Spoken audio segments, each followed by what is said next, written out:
Bayangkan sebuah benda yang seluruhnya terbuat dari satu bongkah emas murni, seberat 34 kg, ditempa dengan tangan tanpa sambungan. Ini bukan sekedar alat penerangan. Ini adalah simbol identitas sebuah bangsa yang bertahan selama ribuan tahun. Menorah emas, kaki Dian bercabang 7, adalah salah satu objek paling suci sekaligus paling misterius dalam sejarah manusia. Sejak pertama kali diperintahkan pembuatannya di kaki Gunung Sinai, hingga keberadaannya yang raib di jantung kota Roma. Perjalanannya adalah cermin dari kejayaan dan kehancuran. Hari ini, kita akan melacak jejak emas ini.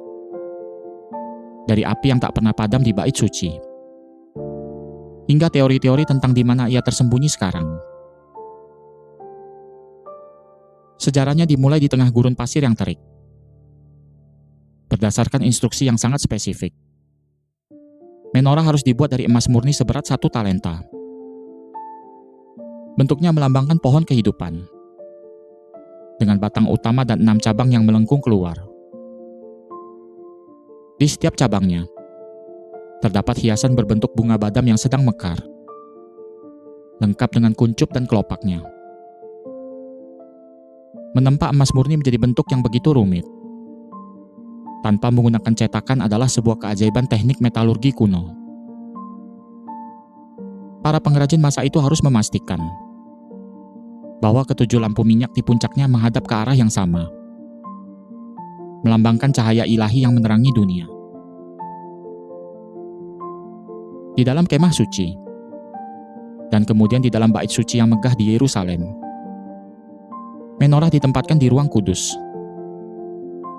Tugas menjaga api tetap menyala adalah tanggung jawab sakral bagi para imam. Setiap pagi dan sore, minyak zaitun murni kualitas terbaik dituangkan ke dalam cawan-cawannya. Sumbu-sumbu dibersihkan, agar cahaya yang dihasilkan tetap jernih dan tanpa asap. Cahaya ini tidak boleh padam. Ia adalah pengingat visual akan kehadiran Tuhan Allah di tengah umatnya. Menorah berdiri berhadapan dengan meja roti sajian, menciptakan atmosfer yang tenang namun penuh wibawa. Di dalam ruangan yang tidak berjendela tersebut. Namun kemegahan itu tidak bertahan selamanya.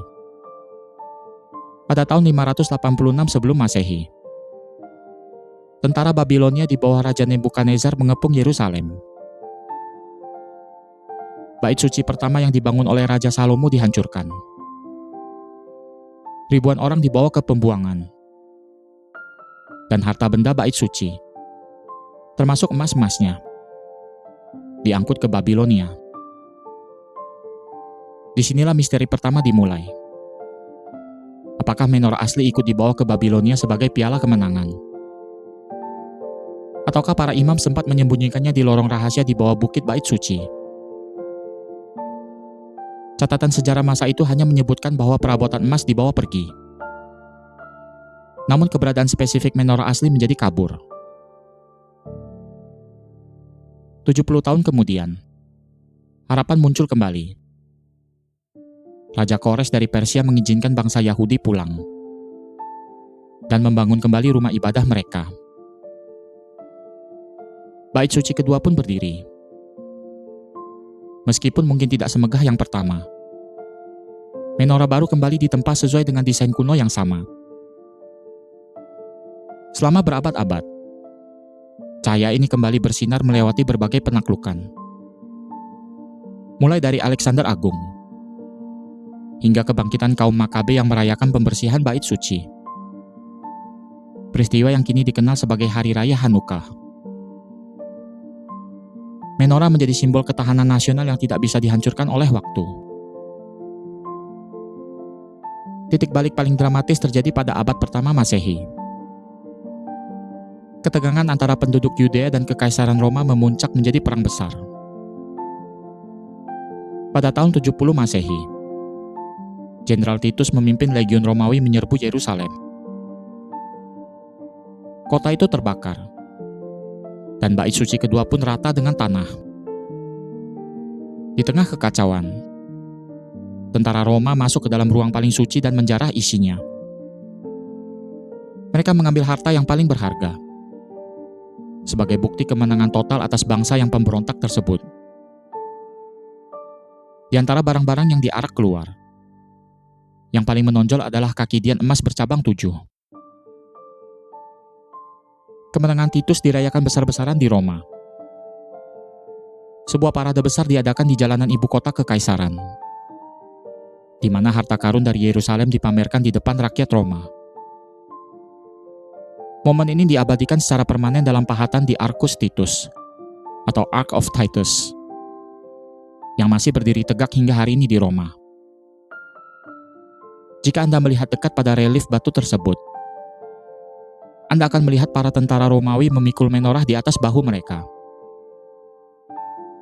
Inilah bukti visual terakhir yang kita miliki tentang keberadaan fisik menorah tersebut. Dari sini sejarah tertulis mulai bercampur dengan legenda.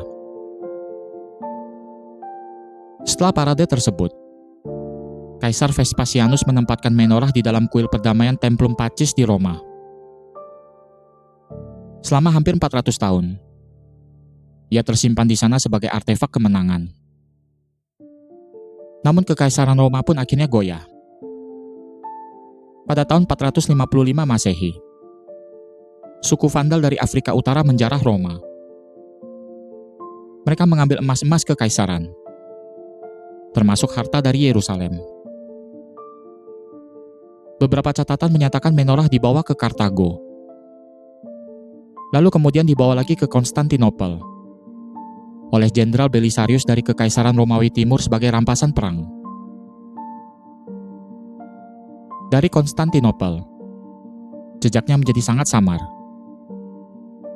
Beberapa sejarawan kuno mencatat bahwa menorah dikirim kembali ke Yerusalem atas perintah Kaisar Justinian karena rasa takut akan nasib buruk jika menyimpannya. Namun tidak ada catatan arkeologis yang mengkonfirmasi bahwa benda itu benar-benar sampai. Apakah ia tenggelam dalam perjalanan di Laut Mediterania? Ataukah ia dilelehkan untuk membiayai perang?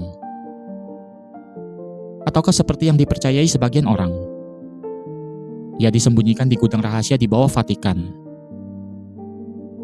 Hingga detik ini, tidak ada satupun arkeolog yang mampu memberikan jawaban yang pasti. Meskipun bentuk fisiknya mungkin telah hilang, menorah tetap hidup sebagai simbol yang tak tertandingi. Ia menjadi lambang resmi negara modern Israel, mengingatkan pada akar sejarah yang mendalam.